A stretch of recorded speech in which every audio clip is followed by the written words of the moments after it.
Hey everybody, it's Dr. Phil here. This is a video on measurement instruments as it pertains to the systematic process of research. Yeah, that's a good way to say it. So, the measurement instrument should encourage participation. You want to encourage people to participate. It should, be attractive, be appealing, like draw them in, right? Establish and maintain rapport. That's important if you want people to finish the survey, get survey fatigue. Encourage accuracy in their responses, provide adequate information, um, discourage refusals, discourage discontinuation, and hopefully leave a positive attitude. So, interviewer instructions. The instructions would be really as follows. If somebody isn't qualified, then you can politely tell them, "Hey, you're not qualified for this. Thanks for your time. Thank you anyway."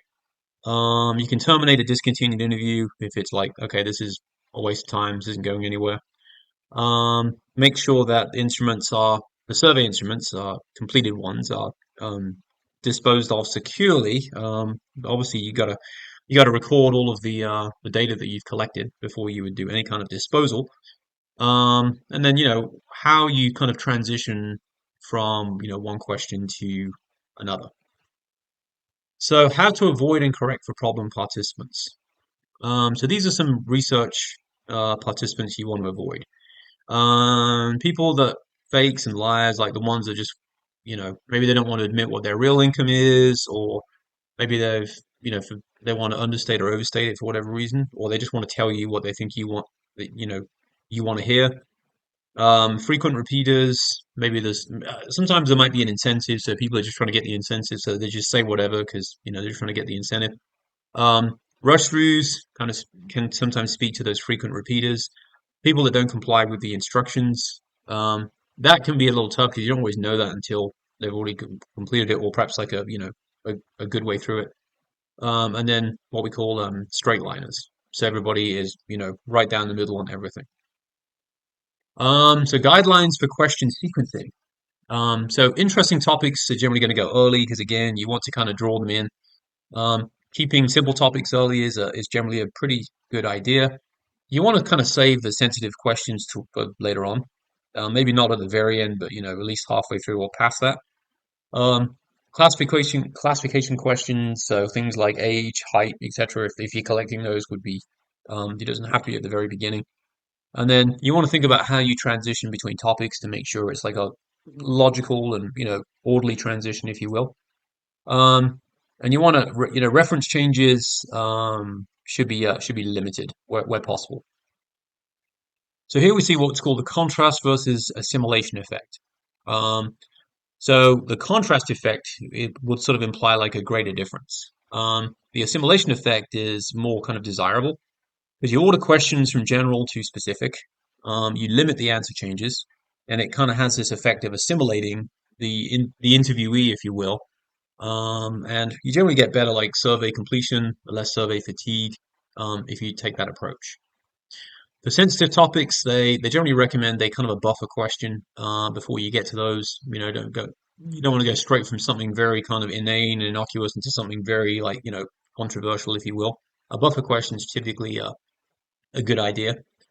Now, the measurement instrument should encourage participation. Maybe a way to do that is an appropriate introduction. Who are you? Why are you doing the survey? What do you hope to gather or get from the survey? If you want to tell that. Establish and maintain a rapport. You want to let the interviewees, or the participants know that it's anonymous. It's certainly confidential.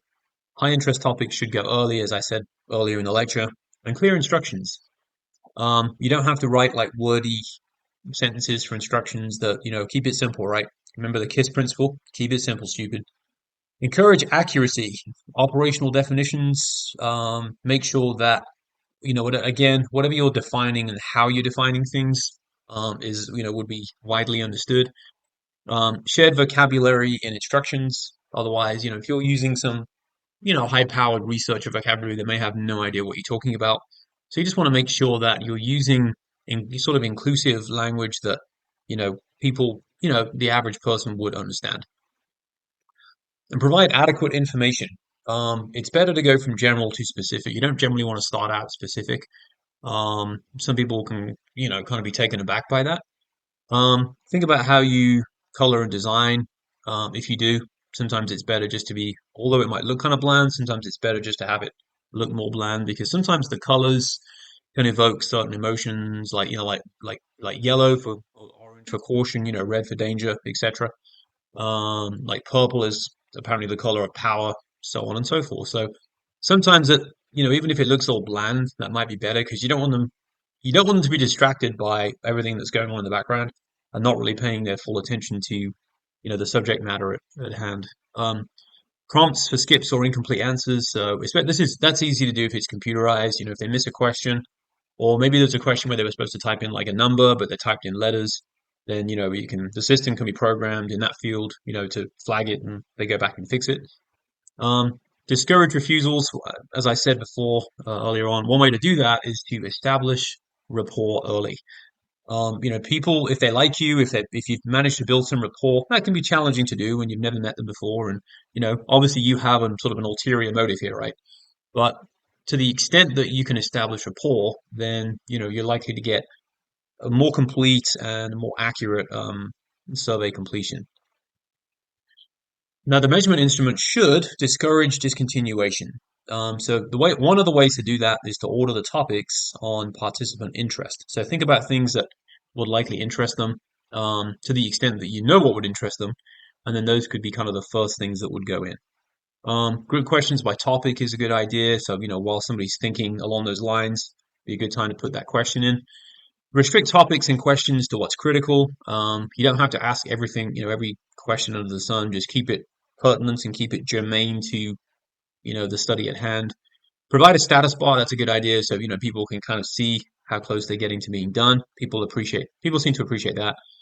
Vary the response strategy is, a good idea because again, you're dealing with like typically a very diverse group of respondents and participants. A repetitive scale, use some response categories. Use the visual stimuli.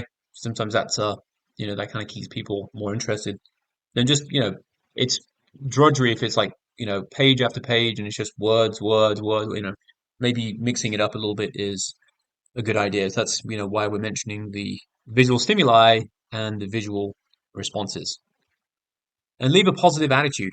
Topics and questions that make participants feel knowledgeable. You want them to feel like they really have something to offer you, right? Like some knowledge that you are really wanting to get.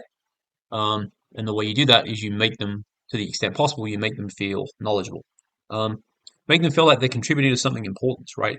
Maybe it's for a good cause, it's for something bigger than all of us, right? It's something that they would hopefully be glad to, even if you're not, maybe if you are incentivizing the survey, but even if you're not, maybe it's something that people would feel kind of, happy and perhaps proud to be, it would be meaningful to be associated with that.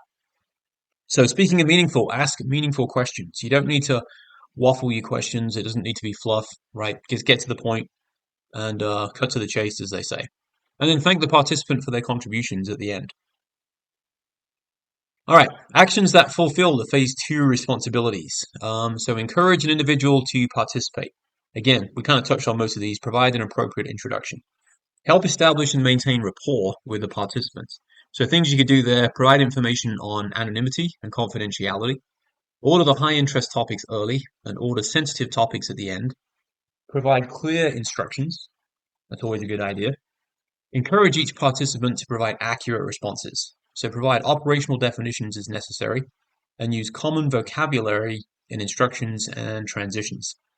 Encourage each participant to provide an adequate amount of information. And the ways you can do that could be order questions from general to specific, use color or design features to enable participant to see full range of tasks and response options, and include prompts to complete a skipped or perhaps a missed question. Discourage each participant from refusing to answer specific questions. One of the key ways that you can achieve that is to establish rapport early and provide a prompt when a question is skipped or missed that stresses its importance. Other things, discourage each participant from early discontinuation. A couple of examples from there. You can use a status bar. I mentioned that's always a good idea. Vary the response strategy to avoid boredom. And leave the participant with a positive attitude about survey participation. So ask meaningful questions, thank them for their participation in the conclusion, and make them feel like they've contributed to something important.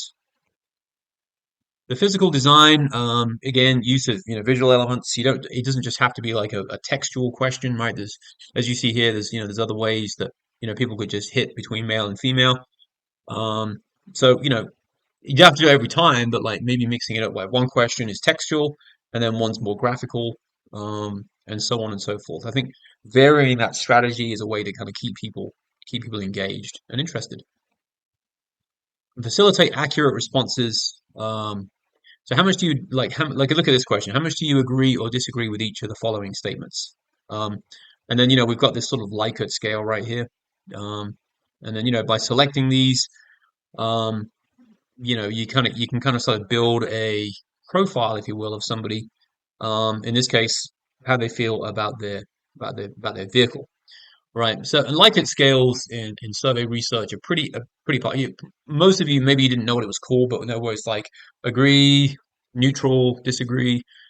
Then that's the idea of a Likert scale. Likert scales can have some drawbacks. One of which is, like they didn't put it here; they just put like neither agree or disagree, but we could probably say that was neutral, right? So sometimes people will just put neutral because they don't want to offend anybody.